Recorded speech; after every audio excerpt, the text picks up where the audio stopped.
VS99 news కి స్వాగతం. ముందుగా బులెటిన్ లో హెడ్లైన్స్. మాజీ మంత్రి శ్రీ సాకి శైలజనాథ్ ప్రెస్ మీట్.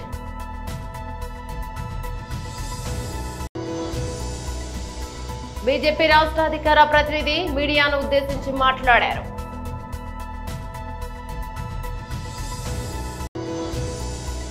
పిఠాపురం నియోజకవర్గానికి చెందిన ప్రభుత్వ స్టాఫ్ నర్సులతో ఉప ముఖ్యమంత్రి శ్రీ పవన్ కళ్యాణ్ భేటీ.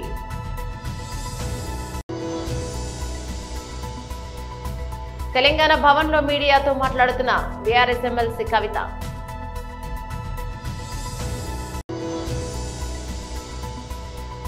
నటుడు విశాల హెల్త్ అప్డేట్, ఆందోళన అక్కర్లేదన్న విశాల్ ఫిల్మ్ ఫ్యాక్టరీ. డీటెయిల్స్ చూస్తే మాజీ మంత్రి శ్రీ సాకి శైలజనాథ్ ప్రెస్ మీట్ నిర్వహించారు. అట్లాగే పాలనా వ్యవస్థల యొక్క ప్రజల కోసం పనిచేసే పనితీరును మొత్తం తన రాజకీయ కక్షలకు వాడుకుంటా ఉంది అని చెప్పడానికి ఈ అన్ని విషయాల్ని కూడా ఒక మాట చెప్పాలనుకుంటా ఉన్నాం ఈ కూటమి ప్రభుత్వానికి. అయ్యా, సంక్షేమ రంగంలో కానీ అభివృద్ధి రంగంలో కానీ మీరు ఒక్క అడుగు కూడా ముందుకు పోలేదు. ఇచ్చిన మాట దగ్గరలో కూడా లేరు. ప్రజల్ని మభ్యపెట్టే మాటలే, ప్రజల్ని ఊరిస్తూ డబ్బుల్ని ప్రభుత్వ ఖజానాకు మిగిల్చుకుంటున్నారు అనేది ప్రజల యొక్క అభిప్రాయం, మాలాంటి వాళ్ళ ఆవేదన. సంవత్సరం అయిపోతూ ఉంది. మీరు అనుకుంటా ఉన్నారు మమ్మల్ని ఎవరూ గమనించడం లేదులే మేము చెప్పిన మాటలకు. ఎందుకంటే మీరు దగ్గర అనేకమైన ఎన్డీఏ కూటమి దగ్గర అనేకమైన ప్రసార మాధ్యమాలు ఉంటాయి. మొన్నటి బార్డర్ ఇష్యూలో వార్తలు వచ్చినట్లు చాలా ఉంటాయి. ఎవరు గమనించలేదని. శాంతి భద్రతల విషయంలో కూడా మీరు దేవతా వస్త్రాలు ధరించి ఉన్నారని చెప్పాలనుకుంటా ఉన్నా నేను. మొత్తం అందరికి కనిపిస్తూ ఉంది, మీకు మాత్రమే దేవతా వస్త్రాలు మా ఒంటి మీద ఉన్నాయి అని మీరు అనుకుంటా ఉన్నారు. అనేక అంశాల గురించి మాట్లాడచ్చు. మీరు ఎక్కడ ఊదర కొడతా ఉంటారు. సూపర్ 6 రేపు ఇస్తా, మన్నాడిస్తా, తల్లికి వందనం ఎల్లుండి పెడతా అని ఇట్లా మాట్లాడుతూ ఉంటారు. మాలాంటి జిల్లాలకు వస్తే ఇంకా మీరు మాట్లాడే మాటలకు అసలు అడ్డమే ఉండదు. ఎందుకంటే మా దగ్గరున్న మీ వాళ్ళు మిమ్మల్ని ఏం అడగరు కాబట్టి, బాబు గారు ఏమడగరు మిమ్మల్ని. కానీ ఒక ప్రత్యేక అంశం పైన మీతో మాట్లాడాలనుకుంటా ఉన్నాం. ఆంధ్రప్రదేశ్ రాష్ట్రంలో కానీ ఏ రాష్ట్రంలో కానీ శాంతి భద్రతలు ముఖ్యమంత్రి గారే సమీక్షిస్తారు, ముఖ్యమంత్రి గారే పర్యవేక్షిస్తారు. ఎవరైనా కానీ మీరు హోంమంత్రి అనే మాట ఎత్తి ప్రయత్నం చేస్తారేమో తెలియదు, కానీ నాకు తెలిసిన పాలనా విధానంలో లా అండ్ ఆర్డర్ డిపార్ట్మెంట్ ఖచ్చితంగా ముఖ్యమంత్రి గారి దగ్గర ఉంటుంది. ముఖ్యమంత్రి గారు మీరు చాలాసార్లు మాట్లాడుతూ మాది స్మార్ట్ పరిపాలన. స్మార్ట్ పరిపాలన అంటే నాకే అర్థం కావడంలే. ఈ మధ్య స్మార్ట్ పరిపాలన అంటే స్మార్ట్ వాచెస్, స్మార్ట్ కెమెరాలు, ఇట్లా స్మార్ట్ అంటే మరింత డెవలప్ అయిన అంటే ముందుగానే చూసాం, కానీ వెనక్కిపోయే వాతావరణాన్ని చూడలేదు.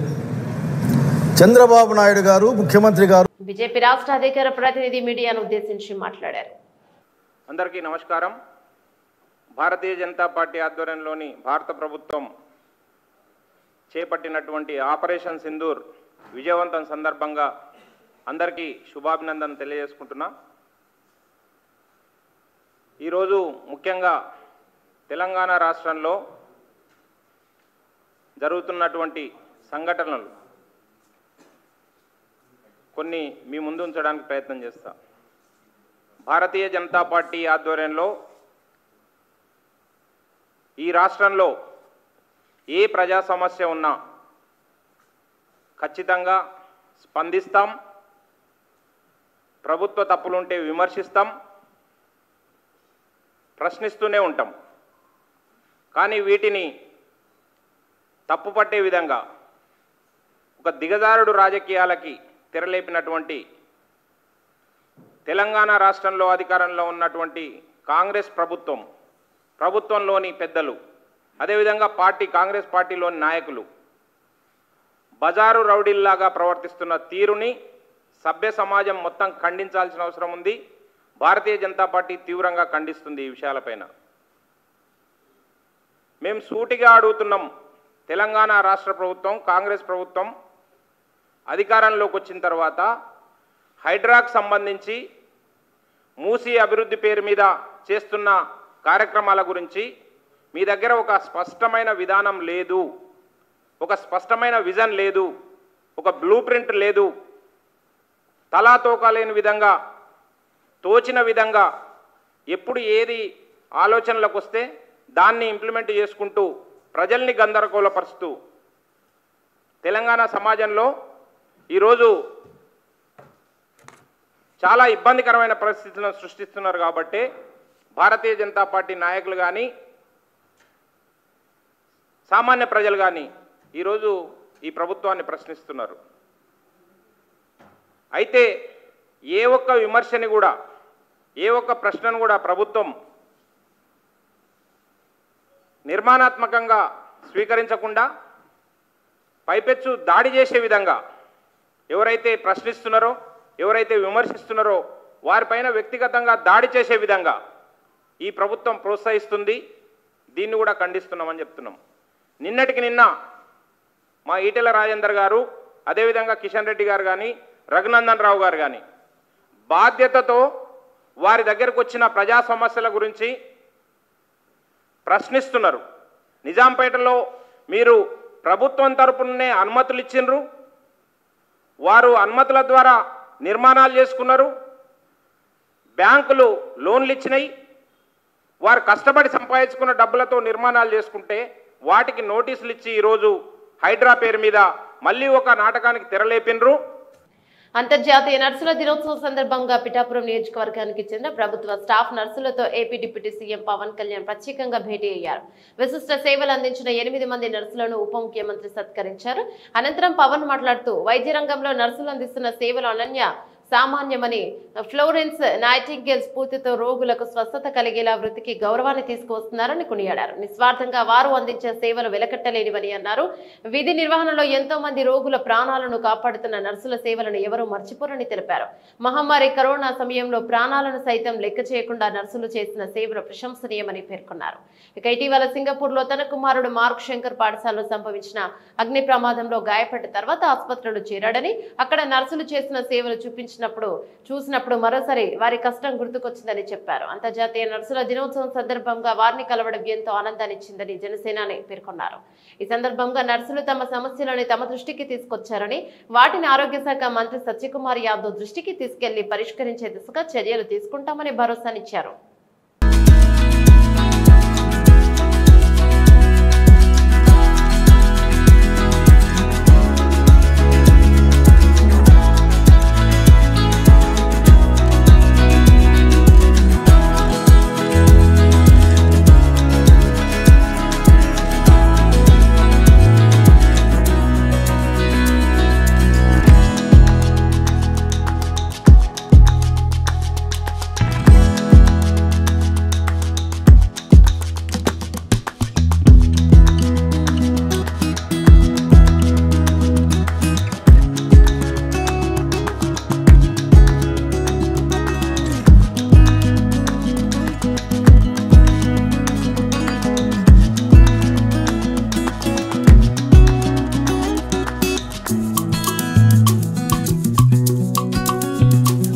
తెలంగాణ భవన్ లో మీడియాతో మాట్లాడుతున్న బీఆర్ఎస్ ఎమ్మెల్సీ కవిత, పోయిన ప్రభుత్వం అప్పులు ఎట్లా చేసింది, రాష్ట్రాన్ని ఎట్లా దివాలా తీసిపించింది అనేటటువంటి అంశాల మీద మాట్లాడడం, అదేవిధంగా పదే వేల కోట్ల రూపాయలు అప్పులు తీసుకొని రావడం, ఖజానా మీద భారాన్ని పెంచడం, కానీ తెచ్చినటువంటి అప్పుతోనే ఒక్కటి కూడా పనికొచ్చేటటువంటి పని చేయకపోవడం అన్నది మనం గత 16 నెలలుగా చూస్తున్నటువంటి సందర్భం. అంతేకాకుండా మన రాష్ట్రానికి సంబంధించినటువంటి గౌరవ ముఖ్యమంత్రి గారు నిన్నగాక మొన్న మాట్లాడినటువంటి మాటలు కూడా మనందరం కూడా చూసినాం. తెలంగాణ ఆత్మగౌరవాన్ని కించపరిచే విధంగా, నేను ఒక రాష్ట్ర ముఖ్యమంత్రిగా ఎక్కడికి పోతున్నా నన్ను చెప్పుల దొంగను చూసినట్టు చూస్తున్నారని అంత నీచమైనటువంటి మాటలు, నిజంగా అట్లాంటి మాటలు చెప్పాలంటే ఇబ్బంది అనిపించినా ఆయన నోటి నుండి అట్లాంటి మాటలు వినడం అన్నది తెలంగాణ ప్రజలకు అవమానం. అది సీఎం చైర్కి అన్నది పక్కన పెడితే మనది అన్ని రాష్ట్రాల్లాగా కాదు. మనం ఆత్మగౌరవంతో పోరాటం చేసి 60 ఏళ్ళు సాధించుకున్నటువంటి రాష్ట్రం. అటువంటి రాష్ట్రాన్ని ఎంత గౌరవప్రదంగా మనం కాపాడుకుంటే అంత బాగుంటుంది. కానీ తెలంగాణ ఆత్మగౌరవాన్ని కించపరిచే విధంగా ముఖ్యమంత్రి గారు మాట్లాడడం బాధాకరం. అయితే ముఖ్యమంత్రి గారి మాటల వెనకాల ఆక్రోశము, బాధ వేరే ఉన్నది. ఏంది వేరేది? మొన్ననే మనం చూసినాం 400 ఎకరాలు కంచగచ్చిబౌలి భూముల్ని కుదోబెట్టి 10,000 కోట్ల రూపాయలను అప్పుగా తీసుకొని రావడం జరిగింది. యావత్ ప్రపంచం ముందు తెలంగాణ పరువు తీసినటువంటి ఉదంతాన్ని కూడా చూసినాం. అక్కడ ఉన్నటువంటి నెమళ్లను, చెట్లను అన్నిటినీ నాశనం చేస్తే ప్రపంచవ్యాప్తంగా ఉన్న పర్యావరణవేత్తలందరూ కూడా బాధపడ్డ విషయం చూసినాం. మరి ఎందుకంత పట్టుదల? ఎందుకు ఆ భూములు అమ్మాలి? ఎందుకు 10,000 కోట్లు తెచ్చుకోవాలి అంటే ముఖ్యమంత్రి గారు కంప్లీట్గా ఆలోచన ఏంటంటే తెలంగాణ రాష్ట్రంలో TSIICలో, ఇదివరకు TSIIC అన్నాము, ఇప్పుడు వాళ్ళు TGIIC అంటున్నారు, ఇండస్ట్రియల్ ఇన్ఫ్రాస్ట్రక్చర్ డెవలప్మెంట్ కార్పొరేషన్లో 1,75,000 ఎకరాల పైచిలకు భూమి కేసీఆర్ గారు జమ చేసి పెట్టిండ్రు.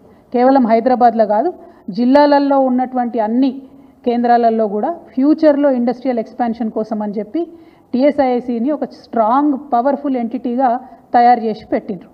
ఇవాళ రేవంత్ రెడ్డి గారి కుట్ర ఏంటంటే ఆ భూములన్నింటినీ కూడా కుదవబెట్టాలి. కంచెగచ్చిబౌలి శాంపుల్ మాత్రమే 1,75,000 ఎకరాల తెలంగాణ వ్యాప్తంగా ఉన్న భూముల్ని కుదవబెట్టడానికి ఒక మంచి కుట్రపూరితమైనటువంటి స్కెచ్ రేవంత్ రెడ్డి గారు తయారు చేసుకున్నారు. మరి తయారు చేసుకున్నారు, కానీ ఆ విషయాన్ని ప్రజల నుంచి దాచిపెట్టాలనేటటువంటి ప్రయత్నం చేస్తున్నారు. మీ అందరికి కూడా తెలుసు, నా దగ్గర నిర్దిష్టమైనటువంటి ఆధారాలు లేకపోతే నేను మాట్లాడను. ఇవాళ నా చేతిలో ప్రభుత్వం ఇచ్చినటువంటి జీవో నంబర్ 12 ఉన్నది. GO number 12. ఈ జీవో ఏప్రిల్ 11వ తారీఖున ఇచ్చిరు ఈ సంవత్సరంలో. కానీ ఇది మీకు ఎక్కడ ప్రభుత్వ వెబ్సైట్లో కనబడదు. తమిళనాడులోని విల్లుపురం జిల్లా కువాంగంలోని కుత్తవంటర్ ఆలయ చిత్తిరై తమిళ మాసం ఉత్సవాలు ఘనంగా జరుగుతున్నాయి. ఈ ఉత్సవాల్లో భాగంగా ఆదివారం రాత్రి ట్రాన్స్జెండర్ల కోసం మిస్ కువాగం 2025 అందాల పోటీలను నిర్వహించారు. కార్యక్రమానికి నటుడు విశాల్ ముఖ్య అతిథిగా హాజరయ్యారు. అయితే కార్యక్రమం జరుగుతుండగా వేదికపై ఉన్న విశాల్ ఒక్కసారిగా స్పృహ కోల్పోయి కిందకు పడిపోయారు. ఇందుకు సంబంధించిన దృశ్యాలు సామాజిక మాధ్యమాల్లో వైరల్ కావడంతో అభిమానులు ఆందోళనకు గురయ్యారు. ఈ నేపథ్యంలో విశాల్ ఆరోగ్యంపై సొంత నిర్మాణ సంస్థ విశాల్ ఫిల్మ్ ఫ్యాక్టరీ అప్డేట్ ఇచ్చింది. మేరకు ఒక ప్రెస్ నోట్ విడుదల చేస్తుంది. విశాల్ ఆరోగ్యం నుంచి తాజాగా వచ్చిన వార్తలపై మేమే స్పష్టత ఇవ్వాలనుకుంటున్నాం. ట్రాన్స్జెండర్ కమ్యూనిటీ నిర్వహించిన ఒక కార్యక్రమానికి ముఖ్య అతిథిగా హాజరైన విశాల్ కొద్దిసేపు అలసటతో స్పృహ కోల్పోయారు. ఆ మధ్యాహ్నం ఆయన భోజనం చేయలేదు, కేవలం జ్యూస్ మాత్రమే తాగారు. దానివల్ల ఆయన అలసటతో స్పృహ కోల్పోయి పడిపోయారు. వెంటనే ఆయన సమీపంలోని ఆసుపత్రికి తీసుకెళ్లాం. అక్కడ వైద్యులు క్షుణ్ణంగా పరిశీలించారు. అదృష్టవశాత్తు ఆందోళన చెందడానికి ఎటువంటి అనారోగ్య కారణం లేదన్నారు. విశాల్ ఆరోగ్యం బాగానే ఉందని వైద్య బృందం నిర్ధారించింది. భవిష్యత్తులో క్రమం తప్పకుండా భోజన సదుపాయాలను సమయాలను కొనసాగించాలని సూచించింది. ఇక ఆయన ప్రస్తుతం బాగానే ఉన్నారు, విశ్రాంతి తీసుకుని కోలుకుంటున్నారు. విశాల్కు నిరంతర మద్దతుకు ప్రతి ఒక్కరికి ధన్యవాదాలని విశాల్ ఫిల్మ్ ఫ్యాక్టరీ పేర్కొంది. మెదక్ జిల్లా కొల్చారం మండలంలో రేణుక ఎల్లమ్మ ఆశీస్సులతో ప్రజలు చల్లగా ఉండాలని నర్సాపూర్ ఎమ్మెల్యే వాకటి సునీత లక్ష్మారెడ్డి అన్నారు. మండల కేంద్రమైన కొల్చారంలో గత 2 రోజులుగా నిర్వహిస్తున్న రేణుక ఎల్లమ్మ జాతర కార్యక్రమానికి ఆదివారం ఎమ్మెల్యే ముఖ్య అతిథిగా హాజరయ్యారు. ఈ సందర్భంగా అమ్మవారికి ప్రత్యేక పూజలు నిర్వహించి తల్లి ఆశీస్సులను పొందారు. ఒగ్గో కళాకారులు ఎల్లమ్మ తల్లి చిత్రం గానం చేయగా ఎమ్మెల్యే శ్రద్ధగా విన్నారు. అనంతరం ఆలయ కమిటీ సభ్యులు ఎమ్మెల్యే సునీత లక్ష్మారెడ్డితో పాటు ఆమెతో ఉన్న నాయకులను సాల్వాతో సన్మానించారు. ఈ సందర్భంగా ఎమ్మెల్యే మాట్లాడుతూ ఎల్లమ్మ తల్లి చల్లని ఆశీస్సులతో దేశం సుభిక్షంగా ఉండాలని, పాల్గం దాడి నేపథ్యంలో భారతదేశం చేపట్టిన ఆపరేషన్ సింధూర్ విజయవంతం కావాలని తల్లిని వేడుకున్నారు. శత్రు దేశం దాడుల్లో దేశ సైనికులకు అపాయం కలగకుండా సురక్షితంగా కాపాడాలని ఎల్లమ్మ తల్లిని కోరారు. తల్లి కృపా కటాక్షంతో సైనికులు అమిత బలం పొందాలని వేడుకున్నారు. కార్యక్రమంలో రామకృష్ణ, అశోక్ గౌడ్ మరియు రామకృష్ణ గౌడ్, లక్ష్మణ్ గౌడ్, కృష్ణ గౌడ్, దుర్గాప్రసాద్ గౌడ్, వెంకట్ గౌడ్, మల్లేశం గౌడ్, మాజీ ఎంపీటీసీ సంతోష్, మండల యూత్ అధ్యక్షుడు సంతోష్, గ్రామస్తులు, గ్రామ పెద్దలు పాల్గొన్నారు.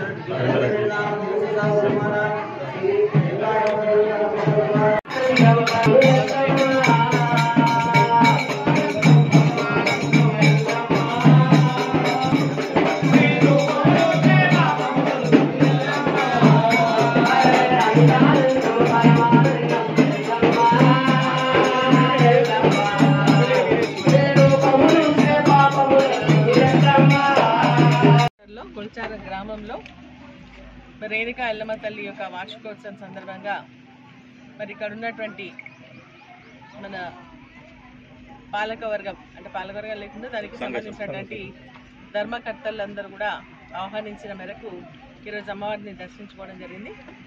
అమ్మవారిని నేను ప్రార్థిస్తా ఉన్నా, మన ప్రాంతం అంతా కూడా సుభిక్షం కావాలని, రైతు పంటలు సస్యశ్యామలం కావాలని, ఈ ప్రాంతం అభివృద్ధి చెందాలని, మన రాష్ట్రం బాగుండాలని చెప్పేసి నేను అమ్మవారిని ప్రార్థిస్తూ ఈరోజు మన దేశంలో ఉన్నటువంటి అనిశ్చిత పరిస్థితులన్నీ కూడా చక్కబడాలని, మన దేశాన్ని రక్షిస్తేందుకు మరి ముందున్నటువంటి సైనికులను కాపాడేందుకు వారికి మనోధైర్యాన్ని ఇస్తూ మరి వారి రక్షణకు అమ్మవారు ఆశీర్వదించాలని చెప్పేసి మనస్ఫూర్తిగా నేను కోరుకుంటూ ఆపరేషన్ సింధూర్ ఏదైతే ఉందో అది సక్సెస్ అయ్యేదిగా అమ్మవారు ఆశీర్వదించాలని చెప్పేసి కూడా నేను అమ్మవారిని ప్రార్థిస్తూ ఇక్కడ ఉన్నటువంటి మన గౌడ సంఘ నాయకులను, గ్రామ పెద్దలను, మండల నాయకులందరూ కూడా మనస్ఫూర్తిగా అభినందిస్తూ జై రేణుకా ఎల్లమ్మ తల్లికి, రేణుకా ఎల్లమ్మ తల్లికి. ఖమ్మం నగరంలో నూతనంగా ఏర్పాటు చేసిన తెలంగాణ జనసమితి జిల్లా పార్టీ కార్యాలయాన్ని ఆదివారం ప్రారంభించారు. తొలుత తెలంగాణ జనసమితి పార్టీ జెండా ఎగురవేసి అనంతరం జిల్లా పార్టీ కార్యాలయాన్ని జనసమితి వ్యవస్థాపక అధ్యక్షుడు ఎంఎస్సి ప్రొఫెసర్ కోదండరాం చేతుల మీద రిబ్బన్ కటింగ్ చేసి ప్రారంభించారు. ఈ సందర్భంగా జనసమితి వ్యవస్థాపక అధ్యక్షుడు ఎంఎస్సి ప్రొఫెసర్ కోదండరాం మాట్లాడుతూ సింగరేణి కాంట్రాక్టు ఉద్యోగులతో పాటు ఆర్టీసీ కార్మికుల సమస్యలు తక్షణమే రాష్ట్ర ప్రభుత్వం పరిష్కరించాలని కోరారు. ఖమ్మం జిల్లా తెలంగాణ జనసమితి పార్టీ శాఖను బలోపేతం చేయడానికి పలు నిర్ణయాలు తీసుకోవటం జరిగింది. మొట్టమొదటిగా కీలకమైన అంశం ఒక పార్టీ కార్యాలయాన్ని ఏర్పాటు చేసుకున్నాం. కార్యాలయం పార్టీకి స్థిరత్వాన్ని ఇస్తుంది, పనిని పెంచుకోవటానికి ఒక వేదికను కల్పిస్తుంది, ప్రజలు భాగస్వాములు కావటానికి కూడా ఒక వేదికగా మిగులుతుంది. కాబట్టి అది ఒక కీలకమైన పరిణామం. రెండు, ఇవాళ ఖమ్మం జిల్లా సర్దార్ను ఈ జిల్లా ప్లీనరీ ఏర్పాటు చేసే బాధ్యతలు వారికి ఇవాళ general body meeting general body meeting జరిపేటువంటి బాధ్యతలు వారికి అప్పచెప్తున్నాం. ఇంకా కొంతమంది ఆసక్తి చూపుతున్నారు, ఇవాళ పెళ్ళిళ్ళ కారణంగా రాలేకపోయారు. ఆ విస్తృతంగా అందరినీ కలిపి అతి త్వరలో రాష్ట్ర బాధ్యులు కూడా గోపగాని శంకర్రావు గారికి సహాయంగా రాష్ట్ర బాధ్యులు కూడా దానికి పరిశీలకులుగా వస్తారు. ఆ జనరల్ బాడీ మీటింగ్ జరుగుతుంది. ఇంకా విస్తృతమైన ఇక్కడ బాడీని కూడా మేము ఏర్పాటు చేసుకోవటం జరుగుతుంది. ఇది వాళ్ళ కీలకంగా తీసుకున్న నిర్ణయాలు. మూడు, చాలామంది ఉద్యమకారులు కలిసిండ్రు. ఇవాళ ఆ ఉద్యమకారులందరూ కూడా ఏం విజ్ఞప్తి చేస్తున్నారంటే ఒక గుర్తింపు, కొంత ఆర్థిక సహాయం, ఇవి రెండు మేము ప్రభుత్వం నుంచి ఆశిస్తున్నామని. మరి అదృష్టం కొద్దీ ఈ ప్రభుత్వం కూడా మొత్తం మేము ఒక్కలమే కొట్లాడినాం, మీకు ఎవరికి పాత్ర లేదనే మాట మాట్లాడటం లేదు. అనేక మంది పోరాటాల వల్ల ఈ రాష్ట్రం ఏర్పడ్డదని నమ్ముతున్నారు. కాబట్టి ఇవాళ మేము కోరేది ఏంటంటే అతి త్వరలో ఈ ఉద్యమకారులకు సహాయార్థం ఈ ప్రభుత్వం చర్యలు తీసుకోవాలని కూడా కోరుతా ఉన్నాం. ప్రతి ఒక్కరికి కూడా కొంత ఆవేదన ఉంది. మరి రాష్ట్ర ఆవిర్భావ దినం దగ్గరలో ఉంది కాబట్టి అది ఒక నిర్ణయం తీసుకోవాలని కోరుతున్నారు. ఆ నిర్ణయం సాధించే విషయంలో మరి ఈ ప్రభుత్వం కొంత సంప్రదింపులకు వెసులుబాటు కల్పించింది కాబట్టి వారితో మాట్లాడి న్యాయాన్ని సాధించడానికి, వారితో మాట్లాడి అందరికీ కూడా ఉద్యమకారులకు న్యాయాన్ని సాధించే విషయంలో మేము తప్పకుండా ముందుంటాం, చర్యలు తీసుకుంటామని కూడా ఈ సందర్భంగా మా వంతుగా కృషి చేస్తామని ఈ సందర్భంగా హామీ ఇస్తాం. బులెటిన్ ముగించే ముందు హెడ్లైన్స్ మరోసారి. మాజీ మంత్రి శ్రీ సాకి శైలజనాథ్ ప్రెస్ మీట్.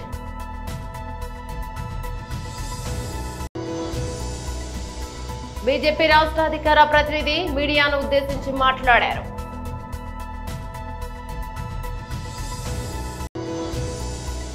పిఠాపురం నియోజకవర్గానికి చెందిన ప్రభుత్వ స్టాఫ్ నర్సులతో ఉప ముఖ్యమంత్రి శ్రీ పవన్ కళ్యాణ్ భేటీ.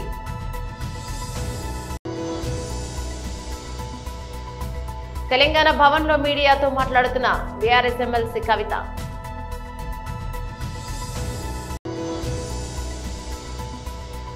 నటుడు విశాల్ హెల్త్ అప్డేట్, ఆందోళన అక్కర్లేదన్న విశాల్ ఫిల్మ్ ఫ్యాక్టరీ. ఇవి బులెటిన్ డీటెయిల్స్. మరో బులెటిన్ లో మళ్ళీ కలుసుకుందాం. అంతవరకు సెలవు, నమస్తే.